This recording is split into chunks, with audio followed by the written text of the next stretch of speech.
We are now live. Hello and welcome. Hello and welcome. There's our items. Hello and welcome to Broadsheet on the Telly summer season. We're starting an hour earlier, or at least we should have started an hour earlier. You're very welcome, all our readers and commenters and trolls and whatnot. A special welcome for 15p, by the way. I hope we're all thinking of you here. Special commenter who's not feeling great at the moment. Our panel tonight includes Olga Cronin, Neil Curran, Johnny Keenan, and from London, Gina Gallagher, and controversial Dundalk-based German Marcel Kruger is returned. He hasn't been with us for about, I don't know, 10 weeks maybe? Yeah, I think more or less 2 months altogether, yeah. And this week he took a pot shot at the Taste of Dublin Festival in a controversial piece the other day. So we're going to talk to him about that. But first, we're going to go to Olga with tomorrow's newspapers, which are just some of them have come in. Thank you. Yeah, we just have the Irish Examiner. So just bear with me now. That should be them there. Well, the Examiner has quite a big story there on the cover, doesn't it? It does. Is that showing there now? Sorry. That's showing now. Is it? Yeah. Perfect. Is it? Yeah. Is it scrolling down? No. It's not actually scrolling down. It's not scrolling down yet. Okay. Sorry now, everyone. I'll just talk about it. There's a story there on the top of the Examiner. So I've just got two windows open, that's why it's confusing. And it's by Mick Clifford. And is it scrolling now? No. Sorry, everyone. So basically, it's a story by Mick Clifford, and it's saying that John Barrett, who's the head of HR in the Gardaí, who we would remember from the Garda College stuff, and essentially the story is there at the top that he was told before the O'Higgins Commission that they basically were saying that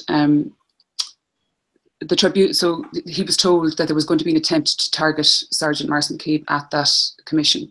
So okay, there's been loads of commissions. So just to remind people, it was that commission where the report was, he had made claims about malpractice and matters not being investigated properly, and these were investigated by Judge O'Higgins, and essentially it came out, and then after it was published, Mick Clifford again from the Irish Examiner reported that there had been an attempt to impugn Sergeant Maurice McCabe's character by suggesting that his complaints had been motivated by a grudge against the superintendent. So if you remember, this was from the legal team acting for Noreen O'Sullivan, and only for the fact that, to be fair, Mick Clifford reported this story, and also for the fact that Maurice McCabe had a tape recording of a conversation to prove to the judge that the accusations were not true. It could have been a lot different. So, but it's just so the importance of this story is that it turns out that John Barrett, the head of human resources on Garda Síochána, was apparently told that there would be an attempt to target him at that commission. So essentially, this is from papers that have been given to the Charlton Tribunal, which is looking into the smear campaign, or the alleged smear campaign rather, against Sergeant Maurice McCabe. So I know you're just going through it now, Olga, but was this meeting, was this before Dave Taylor, the press officer? Actually, I'm not too sure. Let me just see now. Sorry. No, it's fine. I'm not sure if it gives a time for when that happened. It backs up what he's been saying. Yeah, it certainly does. It's quite staggering, really, that the head of HR would be told this. But told by whom? Told by whom? So these are just documents that have been given in. I'm just trying to find. Okay, So, but again, it was under Callanan's regime, obviously. I'm guessing so. Or yeah, the O'Higgins Commission, like the accusation of him acting out of malice was under by a legal representative that was part of the legal team acting for Noreen O'Sullivan, but I imagine there's probably a bit of crossover of time there, to be honest. Okay. But just to say, so the Charlton Tribunal is underway. Opening statements were made. An opening statement, was made last week, and it's going to start on the 4th of July, I think Tuesday week, and it actually just posted today on its website, disclosurestribunal.ie, that it named certain witnesses that will be speaking, and I think some of them include like the counsellor who would have spoken to that girl in relation to that claim against McCabe and stuff. So, but everyone can look at it online. But okay. Yeah, so that will. So anyway, that's quite an interesting story. So then, just further down, surge in number of Gardaí going to Watchdog. So this is about GSOC. So it's going to get 5 new staff because of the case backlog. Story by Cormac O'Keefe. And apparently, yeah, there was a report earlier today, all right, that there's been a surge in Garda whistleblower complaints this year, with 13 disclosures to date in 2017 compared to 11 over the previous 3 years. So that's significant. Have the Irish Times now, so. Oh, we have the Irish Times. Okay, I'll pop that in. But just to say there, so just to finish off this, I guess County Council issues legal warnings over ghost estates. A story by Sean O'Riordan. So the Cork County Council has issued legal warnings to owners and developers and financial institutions involved in 3 ghost estates, stating they have 14 days to come up with a plan to make them safe.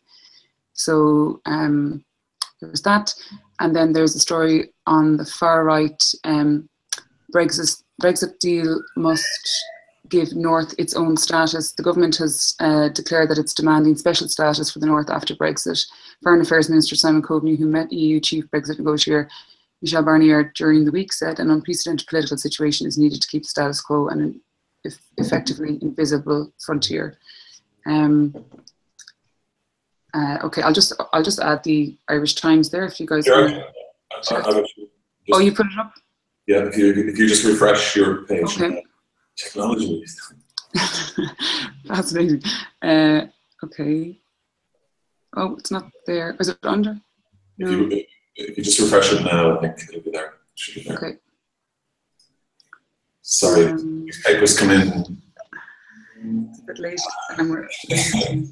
There's just been a tweet from Anna Winelake saying that we're pandering to the early risers by broadcasting an hour earlier. I don't know why that's not coming up, John. Okay. Sorry. Oh. Hang on, let me see if I can get it. I can talk you through them. Yeah, you go for it. Well, actually, just to try and refresh him one more time. Once more, okay. It's stretched, so it doesn't have no, I don't seem to want it. No, refresh the broadsheet page. Yeah. It's the second paper, Olga. It's underneath the exam. Oh, is it under it? Okay, thank you. Sorry. There we go. Sorry. Okay, so Brexit 1 year on, they've got a special there with all their top people. The May offers conciliatory guarantee on rights for EU citizens. Oh, so yeah, so this is about if you've been living in the UK for the last 5 years, you'll be allowed. I think it's 5 years. You'll be allowed to stay there. Speedy resolution of citizenship issues could facilitate quick progress on Brexit. Taoiseach says door always remains open to UK to stay in the European Union. In what has been seen as an important conciliatory statement on Brexit to the European Summit, British Prime Minister Theresa May has offered a package of proposals on citizens' rights that appears to come close to the European Union stance. So I think Leo needs a new suit. There he is, yeah. Fianna Fáil cool on Varadkar's olive branch offer. So a story there by Pat Leahy. Taoiseach Leo Varadkar has said he will seek to rebuild trust with Fianna Fáil after the controversy about the appointment of the former Attorney General Murray Whelan to the Court of Appeal. Brought relations between the two parties to their lowest ebb since the government was formed more than a year ago. Fianna Fáil was cool on Varadkar's approach, however, sources close to its leader Fianna Fáil was cool on Varadkar's approach, however. Sources close to its leader, Micheál Martin, were sceptical about the Taoiseach's intentions to renew relations with the party. The Irish Times understands that preparations for a general election will intensify in Fianna Fáil, with a number of constituency conventions likely to be scheduled in the coming weeks to select candidates. So obviously, people are probably aware of the controversy over the Murray Whelan, and it got quite touchy in the Dáil this week between the two parties. So there's been a lot of talk about, will this bring down the government or not? I think Micheál Martin, just saying that Murray Whelan wasn't as good as Adrian Hardiman has made her job safer, I think, because it's backfired hugely, I gather. Yeah. Well, it became, I guess the whole, it started off as a debate about how she came to be appointed. I mean, I don't think it never really was about her ability, and then, but by making that the narrative, I think then it turned things around. But just the story in the bottom: school threatens legal proceedings to stop brothers' sale of playing fields. Story by Katie Holland. A South Dublin secondary school is threatening legal proceedings against its founders, Congregation of Christian Brothers, to stop the sale of the 7.5 acres of playing fields. That's Clonkeene College, is it? Clonkeene College, yeah, and Dean's Grange. So, the story with El Junker's hand there, and that's the weirdest photograph. Leo, and it really is. It's a strange picture. Very strange, very odd. Olga, is there anything on the English papers? Yeah. So in light of the Grenfell Tower, now there's fears of all these other places that have the same cladding, and so yeah, frantic race to test panels and suspect towers. So I think there'll be a lot of changes take place. Boys skirt the issue of school shorts ban. More than 30 boys beat the heat wave by turning up at Iska Academy in Exeter in school skirts yesterday. Then the Indo whispered, "You don't have to leave." Theresa May was given a warm welcome by the other EU leaders. We feel helpless. Tens demand answers as 11 towers fail Grenfell tests. Yeah, so it's 11 other blocks apparently. If not more, that number is probably likely to grow as well. Daily Telegraph: 3 million EU migrants to get the right to stay. So that's about Theresa May. That's about her idea. That's great for you, Gina. You're now an EU migrant. Yes, I know. I feel quite special. Yeah, although English people keep telling me that there's such a special relationship between Ireland and England that, I have nothing to worry about, apparently. That's what they keep telling me all the time. So I'm figuring they're the Tories. What was the position before the well, it was we were never really clear. I mean, there's a sort of a special kind of status, I think, for Irish people, because we're allowed to sort of vote in all the elections and stuff. But I couldn't really say for sure. I guess I've never properly investigated it until now.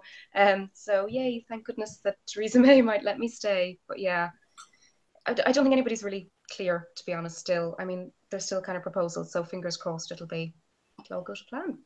Yeah. Well, I noticed it's a year since Brexit. It really has flown, but there's nothing in concrete since that decision except the triggering of Article 50. Nothing. It's all speculation. There's nothing being decided. Completely. It's just really newspapers every day full of. Yeah, you don't know what's going to happen, really. I think it's Theresa May has put forward all of these proposals in her manifesto, which obviously they're actually going to come to pass. And there was an interesting thing about the Queen yesterday when she was wearing her hat at the speech. Apparently it resembled the European Union flag so much, and that threw every commentator's off again. And you just kind of get the impression no one's really quite sure where they're going with it at all. A great step, and I think it's kind of going to be a much more softer Brexit, hopefully, I guess. Well, more important than Brexit is the Marcel Kruger's attack on the Taste of Dublin Food Festival. have we reached peak food? Is Marcel wrote the other day. He said that the Taste of Dublin, which was on at the Ivy Gardens over the weekend, which is now a huge event, but was kind of a hipster thing. It started off fairly hipstery about 5-6 years ago, kind of cool, whatever. But now it's very, very corporate. But Marcel, you've no right. You come over here and you take our Telly jobs and then you slag off our food festivals. Marcel, explain this. Coming over here, the bad EU nationals, appreciating the right of free movement. And by the way, thanks, John. You're really heaping it onto me. I haven't been called a controversial German for quite a while, so thanks for that. And I was thinking, just to play with stereotypes, that Leo might be going for a Conor McGregor look in the picture with Yonkers, with the two tight suits and all that. No, but the Leo picture, yeah. No, but the Taste of Dublin. So I haven't been, and as you said, because I lived in Dublin when it started, so I knew of it, but it was really the first time that I ever went, and because I hadn't looked into it before what it was or what to expect, so I was just baffled when I showed up, and I misread on the at the entrance they had like normal tickets which went for the 25.50 that I mentioned, and then they had like VIP tickets for double the price, and then you get a pint of beer and one dish or something. So, and I misread that. So I thought, okay, for my normal entrance, I would get that. And then it transpired that nothing would be forthcoming. Then I thought, okay, maybe then, they're using that to really make everything nice and approachable. But I was literally just overwhelmed by the whole corporate aspect, as you said, of it. Like everything is done with promoters, and you've got like all these brand names and everything is brand, and it's all screaming down at you. And I thought, like, that's just not nice. So my piece was never intended as a critical assessment of the whole thing. It just felt wrong. And this is the thing, like I go to Dublin quite often, but whenever I come down there, I have a hard time adjusting to the how big the distance is between out here in the sticks and then to the proper bubble in Dublin, and like this piece in the Indo, that was really like, yeah, it's Celtic Tiger's back or something. And I was like, yeah, but it ended good. It did end good, like in the first place. So why bring that all back now? Yeah. So that was the reason for my little rant there. Yeah, the Indo and the RTE and Taste, like the Irish Independent RTE will go behind an event like, remember the Criscu na Cúna or the Kashka na Crúna, the Criscu na Cúna, yeah. They'll get behind an event, and it's like this will continue until morale improves. This is the best fun, and everybody's. So that piece in the Indo was so glowing, wasn't it, Marcel? Yeah, and that's the same thing, and the tone. And I don't know if that's something that you can really compare, but whenever I read the sorry, John, stay with us. Whenever I read the property pages, it's the same thing. So it's like all the big newspapers in the country have agreed that whatever critical article they publish in other areas, like they all have agreed that all of their property pages, they have to be like really glossy. There's this fantastic one-bedroom house now on the market for 750,000. I don't know, at the end of a peninsula in County Kerry, and it's totally fantastic, and everybody needs to go and buy it. And that's the same thing I'm seeing from time to time. It's like finally we are someone again because we have these really glossy, fancy festivals that we really have. Ourselves, every 10 years we buy and sell each other our houses. Yeah. This is part of the cycle that we're going through at the moment. But Marcel, so for 22.50 was the entrance, was it just for a record? Yeah. And you got in and that got you a plate of food? No. But that got you something, didn't it? No, nothing at all. So okay, so you got the 22.50 and then Were the stalls free? Like, was it No, free? of course not. So you have to buy the fake currency of the festival, which are florins. That's what they're called. And 1 florin is €1. So you buy them at the AIB stands that they have there. AIB? Yeah. Well, how many florins was a meal? Like, so between 6 and 10. So, and that, it wasn't a meal. It was just like a little dish. So, which was good. So the quality of food, like, obviously was good. So there was nothing to complain about that. And they had, like, the glass of wine would set you back how many florins? the same. So a pint of beer was between 5 and 7, and same for a glass of wine. Okay, and then basically you're just sitting out in the grass then, is that it? Yeah, so they had like a couple of stages where they also had like a very corporate kind of entertainment program, which was basically cover bands. Cover bands? Yeah, and dance crews. So, so there wasn't. Yeah. It's the strange mixture, because sometimes I thought, okay, like if at least the framework program would be nice, if they would put some money into bring in like a bit more established artists on the stage there to make. Yeah. Maybe Scorpions from Germany. I was trying desperately to think of a German band, actually. David Hasselhoff. That's the wind of change you're talking about, John. So, did you leave feeling like just what's the story here? This is like the tiger gone wrong again, is it? No, this is the thing. It's like there were families, obviously having a nice day out, and I was like, they must spend a fortune. Like if they go there with 4 people, I think kids, I don't know if they went for free or there was like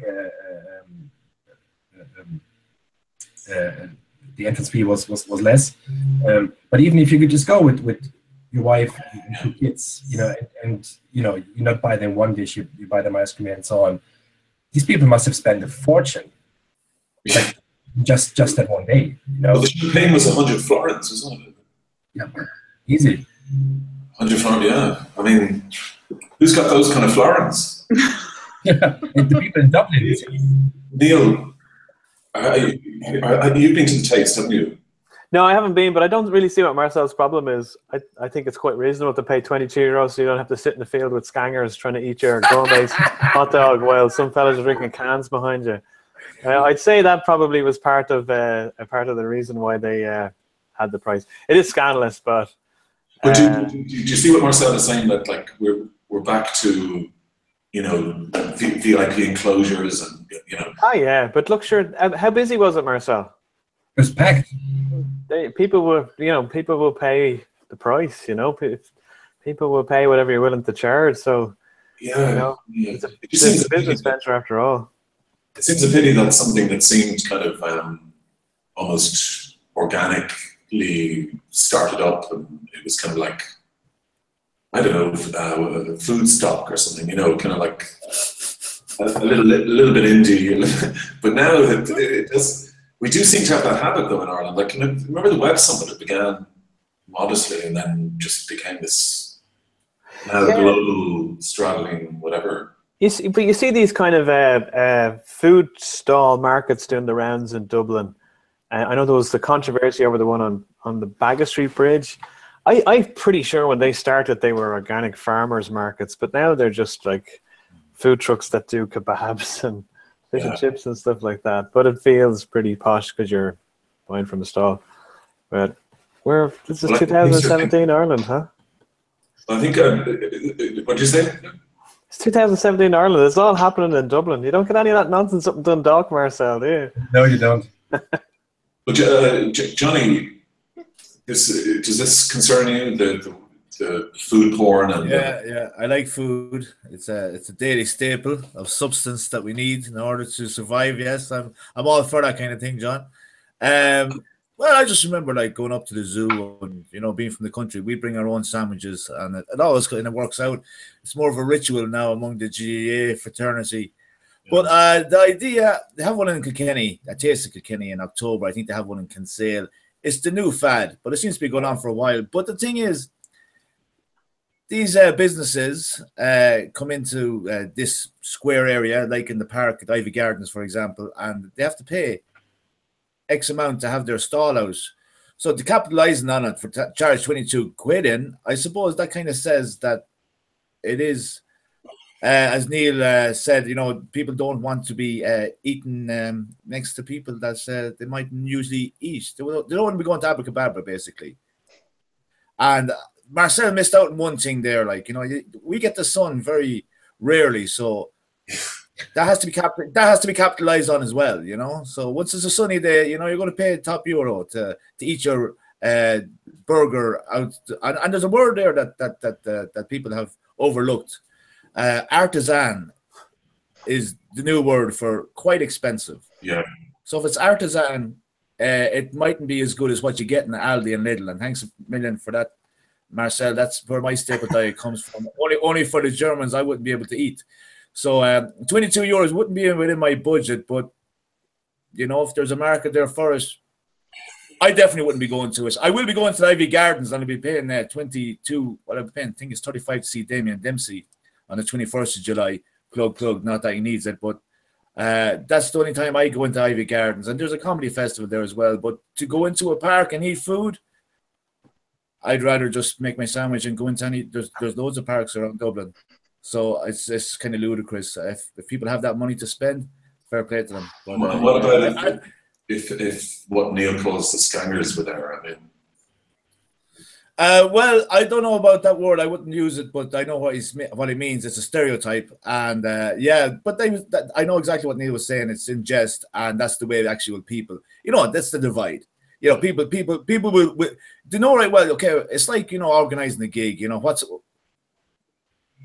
who's your market? You know, you might have a few people in there looking, all right, what's all this about? You know, Mike went for the look. 22, you're appealing to a certain market, so yeah. You know. That's business, and again, but at the same time, maybe that's a sign that there is of the haves and have-nots. The haves have this kind of thing, and the have-nots will still be able to eat and maybe go to the zoo and have a few ham sandwiches.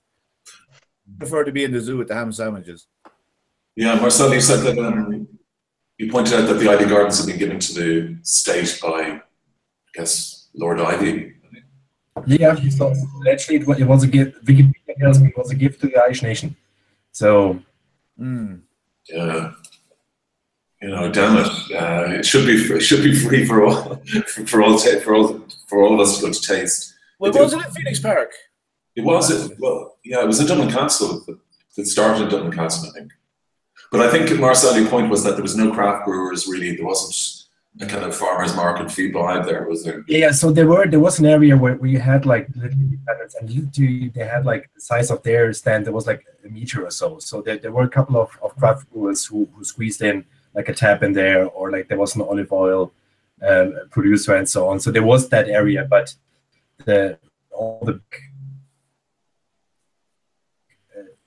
so. Okay, you sort of froze up there. A bit. I'll go. I was just going to go back to you on the Garda story. The Justice Media Awards were held today, and yes, we weren't there. But, yeah, the Justice Media Awards were on, and Katie Hannon was the overall winner. Yeah, and it was in relation to her story on Maurice McCabe.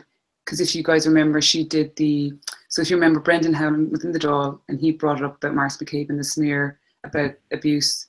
And that was the first time it was said under Dáil privilege. So that evening, I think Mick Clifford did a story in the Irish Examiner, and then Katie Byrne, I think, Katie Hannon the following day then did a TV. She did the prime time, and she just went through the whole timeline and was excellent. Yeah. But then, according to the Charlton Tribunal, the opening report or the preliminary report. Yeah. So in the opening statement last week, so basically it was an opening statement to kind of tell everyone where they were up to date with the evidence, and there was a lot in it. There was like a 50-page report, but a part of it was in relation to journalists, and so obviously it's looking into an alleged smear campaign, as said or as claimed by the former head of the press office. So obviously it's a former head of a press office saying this. You need to talk to journalists in order to clarify, you know, what went on. So. According to this, Jim McGuinness, the senior counsel, he explained that Superintendent Dave Taylor gave the tribunal certain names of journalists that he said he spoke with, and two ones in particular, Paul Reynolds, I think, and Conor Lally. Paul Reynolds from RTE and Conor Lally from the Irish Times, that he spoke negatively about Marcy McCabe. But the tribunal said that there were, I think it was about 28 other journalists that they knew Superintendent David Taylor was in contact with. And essentially the tribunal wrote to these journalists in was it January 2017, or February rather, and then, but by and large the letters were ignored. And then they wrote to them again and sent them a list of questions, and they were again ignored by and large. And also it's important to say that Dave Taylor has signed a waiver in regards to journalistic privilege. So he's saying, I don't mind who talks about me or what I've said. Okay. And apparently Martin Callan and Noreen O'Sullivan have signed similar waivers.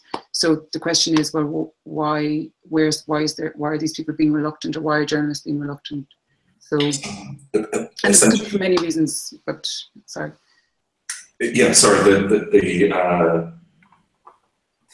I mean, their defence would be, this is a sacred principle, protecting sources, and include in that the waiver would make that kind of not really applicable, I imagine.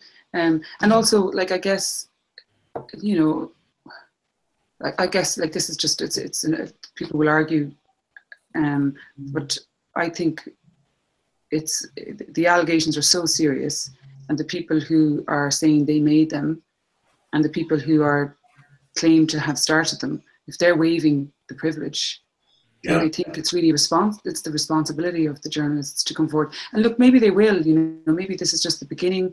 They're going to wait to see how things pan out. I don't know, but it does seem odd that the letters would go ignored. And then and on top of that, I think it was kind of odd how that wasn't reported, really. Yeah. Well, yeah. But we don't. Do we know that what they're what they're saying? These journalists. I mean, they were obviously there in the room when Maurice McCabe award the award was given to prime time for Maurice McCabe's story, but their inaction and as regards Dave Taylor is going to, I don't know. I mean, yeah, it's a very. I thought it was right. That's what I thought when I saw Katie Hannon won for that story. I thought, wow, that must be very strange in that room, because all those journalists must be talking about that, I'm guessing, you know. But like I said, we don't know. And there was a list of names of journalists. They're all listed on the opening statement. And it should be said that the senior counsel basically said, you know, save for a few exceptions. And they didn't respond, and they ignored them, which would indicate that some of them did respond, but he didn't make it clear who responded and who didn't. So it's not fair, I guess, to say that every single person who was named didn't respond, because we don't know that. But if by and large, as they say, that most of them have been ignored, it's strange, and I think it's worth discussing. And I find it strange that it hasn't really been discussed in our media. But then we have to remember that the journalists are attached to, you know, all the media outlets. I think bar the Sunday Business Post, and Journal. I think most media outlets. Neil, do you understand what we were just talking about there, Neil? I'm a bit behind on this now, but yeah, sorry. Yeah, I'm not as up to speed as Olga is on this, I'm afraid. Well, Maurice McCabe was being smeared, allegedly, and the person who was the main portal for these smears was Dave Taylor, who was the Garda press officer, and he's a kind of whistleblower. He is a whistleblower, and he has said that he was on instructions. He was telling journalists that Maurice McCabe was X, Y, and Z, and for him to confirm that, you know, for him to sort of get all his ducks in a row, he needs some confirmation of this from the journalists, but there doesn't seem to be a lot of confirmation from those journalists, which is very and it should be said that journalists who have come forward include, and I'm sure I don't want to forget anyone, but Philip Boucher-Hayes from RTE has come forward and talked about an evening where he was doing a crime call show, and Martin Callan was there, and there was a dispute over what he could ask him. And Philip Boucher came forward and said what Martin Callan said to him. Yeah, no, He couldn't be trusted, these allegations. Anne Harris, from the Sun, former editor of the Sunday Independent, came forward and said that there was talk amongst her office, and a senior executive from the group spoke, said some things about Maurice McCabe. Also, Gemma O'Doherty has come forward, and then Brendan Howland, the Labour TD, if you remember, he was the first person to mention this in the Dáil. He came forward and he spoke of a conversation he had with Alison O'Reilly, who used to be with the Irish Mail on Sunday. I think she's with the Irish Daily Mail now. But so some journalists have come forward, so it's not fair to say everyone hasn't. And like I said, there's a list of names, and it's not specified who did and who didn't. But by and large, they said that most of them were ignored. But yeah, I just thought, I think today it must have been a bit funny in the Justice Media Awards where... Well, there's a possibility that they're news organisations, because they're all affiliated. I mean, the ones except Alison, like Gemma and Harrison, are no longer affiliated with news organisations. Perhaps an order has come up from top to these journalists. Johnny or Marcel, do you want to add anything to this? Like the guards, we were going to go through the sports club stuff, which is on. Yeah, that's really interesting, isn't it? Absolutely, the sports club. Like, it goes back to Templemore again. What exactly is Templemore? And I was looking at the pack thing, Live on the Rocktas, which is my favorite program at the moment. I had to read this quote, had to write it down so I didn't get it wrong. This is coming from Bobby Elward, Fianna Fáil TD, talking to Noreen O'Sullivan, and I'll see if I can get his accent right now. Sorry. 50 bank accounts.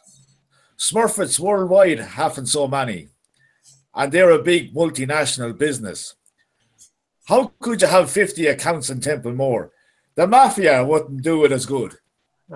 So there you go. That's coming from Fianna Fáil TD. The mafia wouldn't do it as good. So to me, Templemore is Las Vegas for An Garda Síochána. Yeah, Neil, you know, you've always been very, very pro Garda on the show. Are you trying to imply, John? No, how do you feel this week? As I said, yeah. Well, it's not the actions of the many that are causing the problem here. But yeah, I kind of was thinking Templemore was turned into a bit of a Disneyland, all right. But it's all going to be ambiguous until we start getting some accountability. And Leo was officially, as Taoiseach, showing his support for El Noreen there the other day as well. So the gravy train continues. So someone's going to have to stick their oar in. You don't think they should disband? I ask you this almost every week. But... No, I don't. Okay. No. Well, they have to kind of have a serious look at themselves, surely. Like, I thought the list that Broadsheet, I think, Olga, you were responsible for putting a lot of information up there. It was unbelievable. There was the team of us. Yeah, but it was dumbfounding, really. Like, when you read through it, like back from 81, from when the commissioner started, and up to I was still reading it before we came on, and I going, my God, like it's bizarre, really, like. That the revenue in 2001, I think, gave a tax exemption for the sports field because it was amateur. It was amateur sports, and this brings in like the Garda Síochána have their own GAA club down there. They don't have a soccer club, they don't have a cricket club, they don't have tennis club. They have a golf club as well that they're associated with, but the GAA is very strong amongst the force, and and. Once again, the GAA, who's accountable there? You have the most honest and decent of people in the clubs around the country working hard for the good of the game, and then there's a few cream in it, and it is that obvious. And I'll make the analogy; it's the same thing down in Templemore. Templemore should, I wouldn't say close it down, or I would say no. I'd say if you're going to be a guard, it's like the nursing. Remember, you used to go into the hospital to be a nurse, and now you go to university. So it should be the same thing with An Garda Síochána. That would be a simple kind of proposal anyway to be looked at, because I don't know how much Noreen Sullivan can say anymore, because it's shocking that she's been made to be the scapegoat, and she has to answer these questions. And I don't know how she's able to dodge them as much as she is without anything being able to stick. And maybe that's the technique. Keep denying it and it'll go away. And I suppose that's the history of any inquest in Ireland. But sure, as long as she has, she's played the long game. As long as when you're hearing you've got the support of your prime minister, no matter what you're saying, sir, she could absolutely. You know, where does the buck stop? Yeah. Well, and again, ironic because it was Leo who the whole Morris McCabe story was kind of had died down. It was all again that it was Leo. Yeah, it was after that pack. So if people remember, I think it was January 2014, and Martin Callan went to before PAC, and Noreen O'Sullivan was sitting next to him, and he referred to the whistleblowers as disgusting. And soon after that, Leo Varadkar came out and said, no, they're actually distinguished. And that was a turning point in the narrative. Like, it was a big turning point in coverage. And so, yeah, it is. And I think it should be said that, we're going to hear so much, or we've already heard so much about these being legacy issues before my time, and which is true. But there are definite questions in regards to the very last few years.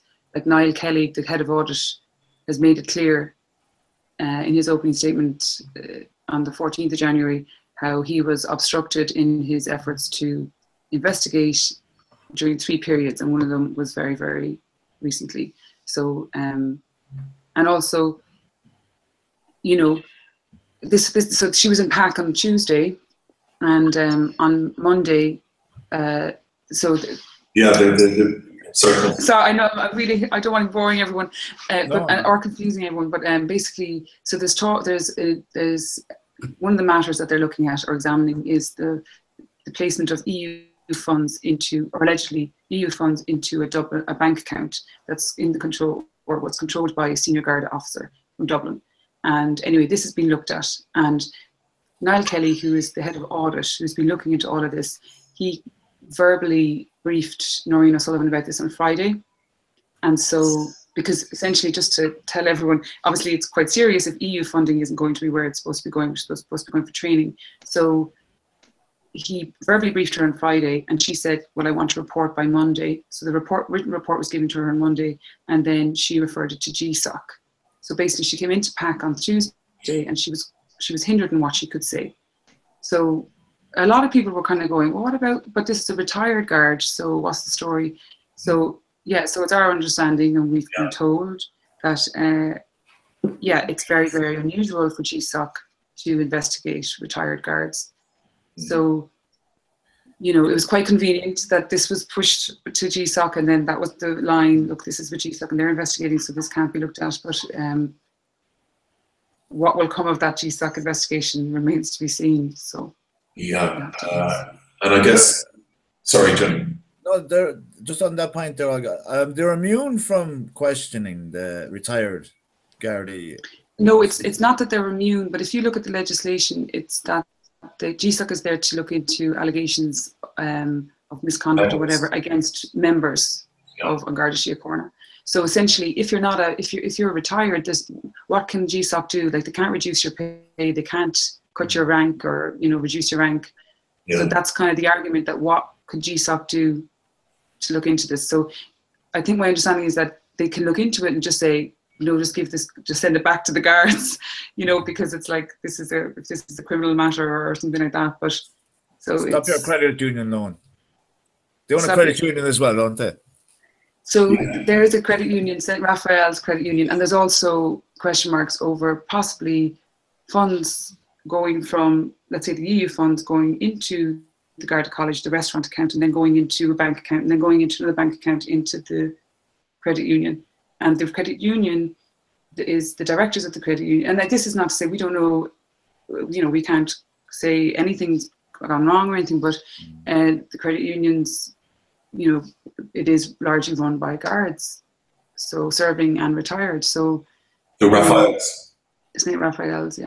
It's run by the guards. Who are sponsoring the GAT. Yeah. Well, I'm kind of interested in, like, it was good to see that there's more whistleblowers coming through. You said there 17 this year over whatever in the last, more in the last than the last 3 years, I think you said, Olga. So, you know, that's good. We're talking about, you know, something good coming out of it. At least the force now see the opportunity that they will be heard, and it's probably made more accessible because at least all of this being highlighted. But what I'd like to see personally highlighted is the entertainment that they spent it on. I'd love to know what kind of entertainment they're into down there. Can we get any names on bands or shows that are big down in the Templemore? The Scorpions. David Hasselhoff. The situation with Morris McCabe is the police. Are they big down there? Yeah. Well, I mean, definitely Sting anyway. sorry.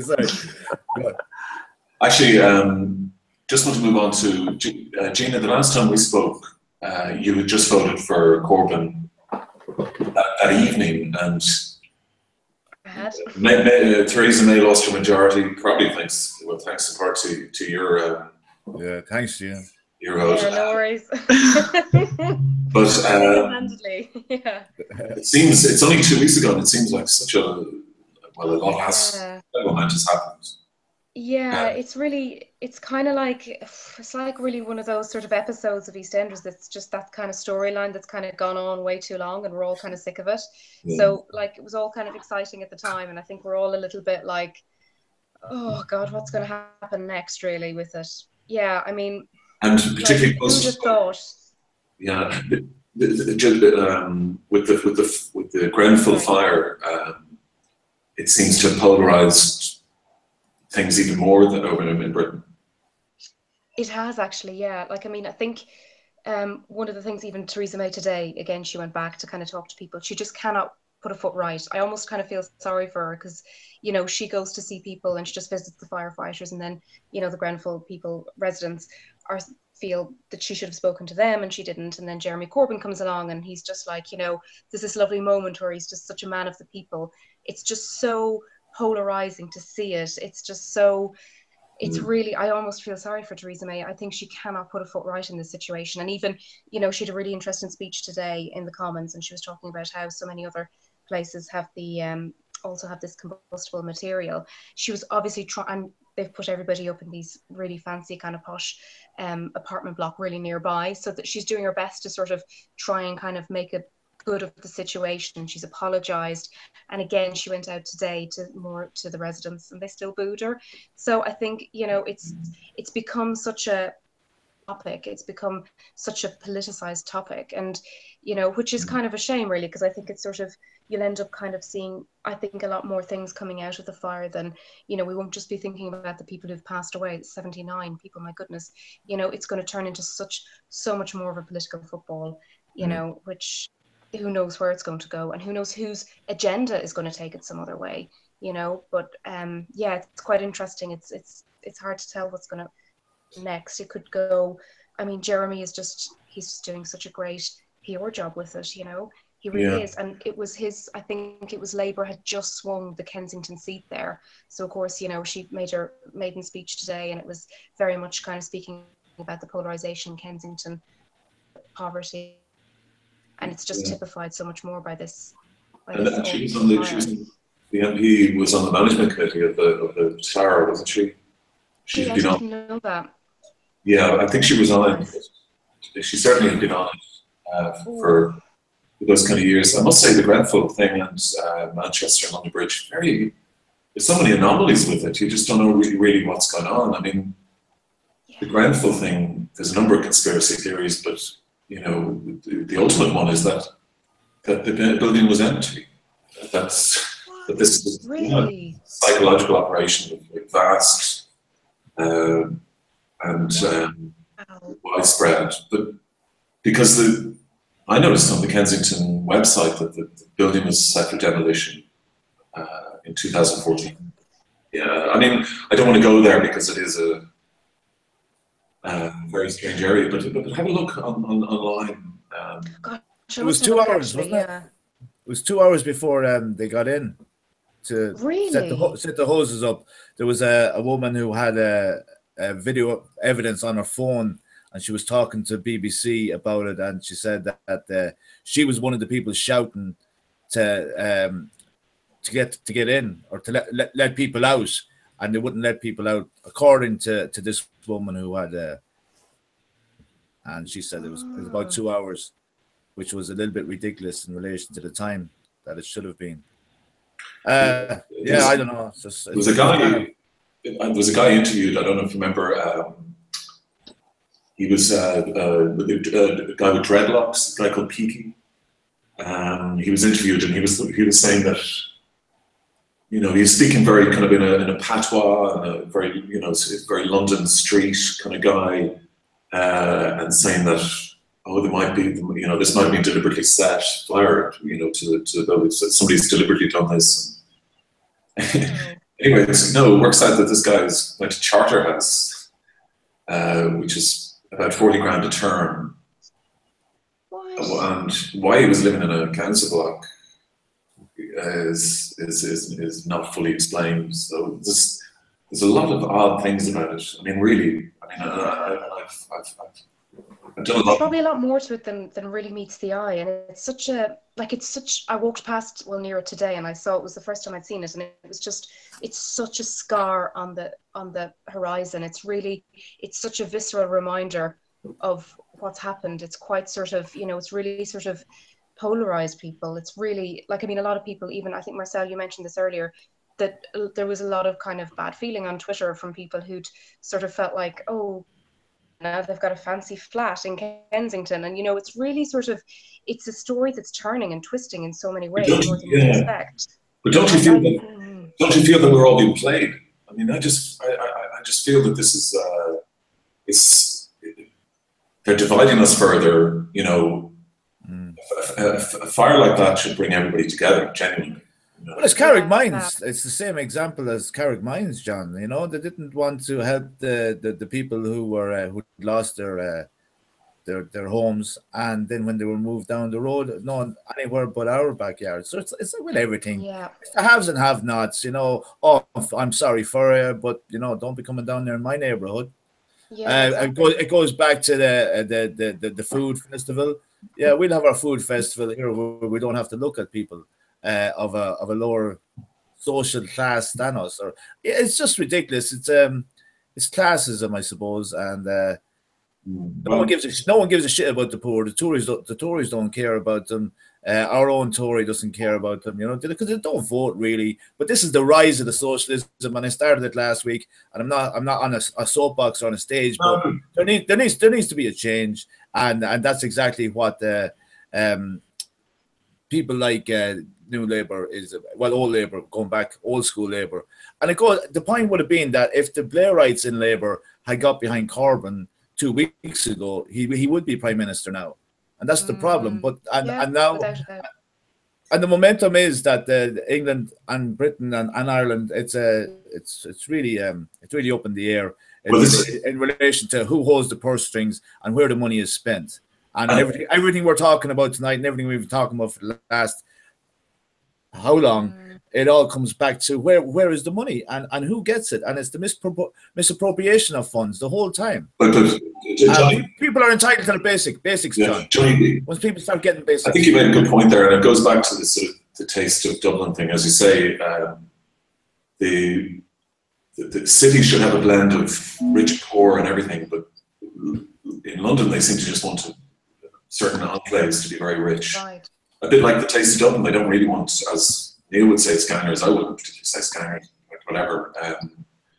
They want a certain type there, and I think certainly in Chelsea, Kensington. And I imagine that the election of the Labour woman will further encourage them to gerrymander or whatever they're trying to do in Kensington and Chelsea. Sorry, Marcel. No, it's like I totally agree with what Johnny said. It's not only in the UK, it's in Ireland. You see it like everywhere in Europe, in the States. It's not like all the old structures and all the old stories. They stop applying sooner or later now. So because it's like the everything is spreading. You got the people at the top, they're getting richer and richer and richer through globalization and whatnot. And then you've got the people at the bottom. And you see what happens to them. And I really felt like the whole welfare thing was really like a watershed, showing people what too much austerity and believing in, that you can do it all by yourself. You can, like, if you're a dentist and you serve 12 years, you can buy your £500,000 flat in Kensington whatsoever. And this is the story that people are being told. And it's just not the truth. And I think more and more people are seeing that now. So I think from that regard, it was really an eye-opener to see like how bad, when you see all these reports that you're mentioning, all these little bits and pieces. I think like in the cladding, the fireproof cladding, like the difference was like £5,000 or something for the whole building. What, if you believe certain reports, and really it's like it's ridiculous. And there was this thing, like, I think the people in the Kensington board, they got like £100 back, like last year or 2 years back, because of the economic politics of the borough. Like these things, like, it's totally ridiculous. Yeah. John Boyle mentions it today actually in his column on the site, but it was run for profit. Like, it shouldn't be run for profit. Basically, was the argument. Sorry, Marcel. No, that's, so I totally agree with what that said. So, okay. Gina, you live near Crystal Palace. I do, yes, down southeast. Yeah. Penge. Is that is your neighbourhood is becoming gentrified, or are they? Well, yeah, it's interesting actually, because when you were talking about the taste of Dublin Festival, I was thinking about how it's all kind of started out here, kind of, two hippies and a bit of hummus, and now it's kind of turned into this kind of really sort of funny little place that we go to get veg. And like, I literally bought veg with like dirt still on it, and I was so proud of my organic stuff, and I was bringing it home, and I was just like, oh my god, I can't believe I've spent a small fortune buying a load of veg up in Penge Market, whereas when I was a kid my mum grew it out the back and I would never have eaten it. And like, it's just that change. And what Marcel was saying, I just thought to myself, oh my goodness, I think I might be becoming that person. And Penge, where I'm living, it's quite a mix of, when I first moved here about 2 or 3 years ago, it was quite urban, and like, occasionally you'll always hear police helicopters and stuff like that, and like, it's really fast becoming, especially Crystal Palace, very much, all these kind of upcycling projects everywhere. And I've joined the local Facebook page, and it's all just upcycling projects, really. So yeah, we're quite gentrified really here. So yeah. I mean, yeah, we're I suppose it's good in some ways, but in other ways it is, it's the taste of Dublin here as well, I'm afraid, as well, actually. It's really what you said. Taste of Penge. But it's kind of like serious in relation to, we have these parks, and as the guys, as Marcel took a German to tell us what we own as well in our own country, that these parks are belonging to the corporation, or who is it, the caretakers of all these places, what do they call them? They own the Phoenix Park, they own Kilkenny Castle. What are they called? Office of Public Works, no? Yeah, that's the one out there. Office of Public Works. They're essentially our landlords. But now what they're doing, they're putting us in these parks, and they're charging us. Like, for example, the Electric Picnic. I know it's a good festival and all that, but it was sold out before an act was announced, which I would consider ludicrous as a promoter, that I could expect to sell out a festival without announcing one act. So then everyone paid whatever, 200 odd for their ticket, and they got what they deserved. Duran headlining. So therefore, and these people are happy. This one weekend in September, and I've been there a few years, and I can get a free ticket. I've no interest in going, because it's completely bourgeoisie. It's where Ryan Tubridy feels at home. It's not a festival. Festival was always somewhere where you go to find like-minded people, talk about real things. And this branding, this corporate branding, it's Ireland Inc. and it's sickening, really, And yeah, obviously I don't want to pay to go into Ivy Gardens to eat food. It's ridiculous. But what they'll do is, if there's a market there, they'll keep doing it. They built the refurb. Not refurbished, that would be the wrong word, but they did up the park in Tullamore, and we organised a festival there, Phoenix Festival, a few years ago, and it was a Successival, as one of the lads called it. But these bandstands should exist on Sunday, and you have local acts, and the council should pay for them. You know, I've kind of given them examples of where this works. In Chicago, for example, you have festivals all summer. Everything is open to the people. But in Ireland, it's oh, there's a park. Let's capitalize on it. You know, you walk out your fucking door, it's going to cost you. Even on the way to Aldi, like, you know, it's terrible, really. I think you're being unfair though, Johnny, to Electric Picnic now. Not that I've been to it once, twice, because you know it's people want that experience. I know some people who say it's like a holiday to them, and they're paying a premium to go to something, but at least they know they're not going to have to pay an extra fee to watch Duran Duran, or if they go into the Sharon Shannon tent, they can watch her for a different fee. You know, it's an all-in price, and they can pay their £6 for a bag of chips there. But it is that experience, and to be fair to Electric Picnic, they've earned that reputation over the years. And whether we like it or not, as you know, as connoisseurs of the music we like and the entertainment we like, you know, it's a successful model, and I'd give it more credibility than what Marcel has highlighted with the aftertaste of Dublin. I think it's an example in relation to corporate branding within the festival world of what festivals used to be, and they still are actually. But when you think about it, there was a festival closed down there, the Bear in the Woods, because of, you know, all festivals are subject to license. But when the corporations and the councils work in cahoots together, like they closed down Dublin City Centre for New Year's Eve, and they charge people to see the Coronas. What's that about?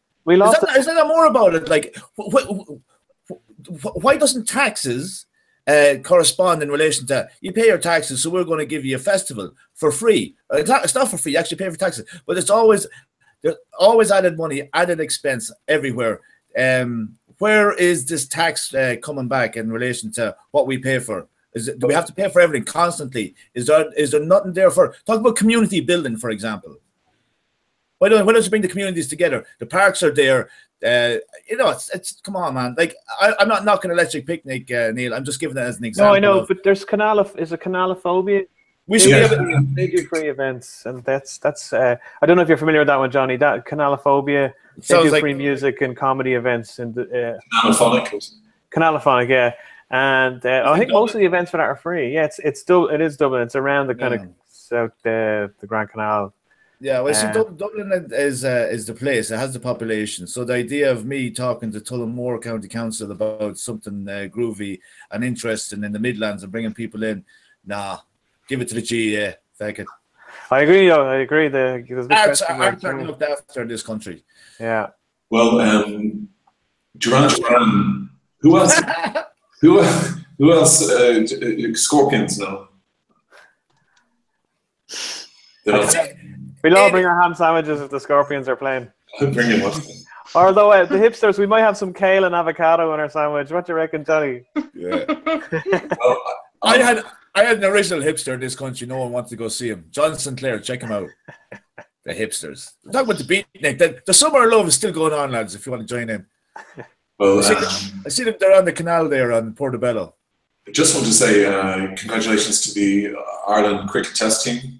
I know that Johnny, you were worried that they've just received test status. Yes. Good news. I know Frilly was very concerned about that. That's about the champagne, man.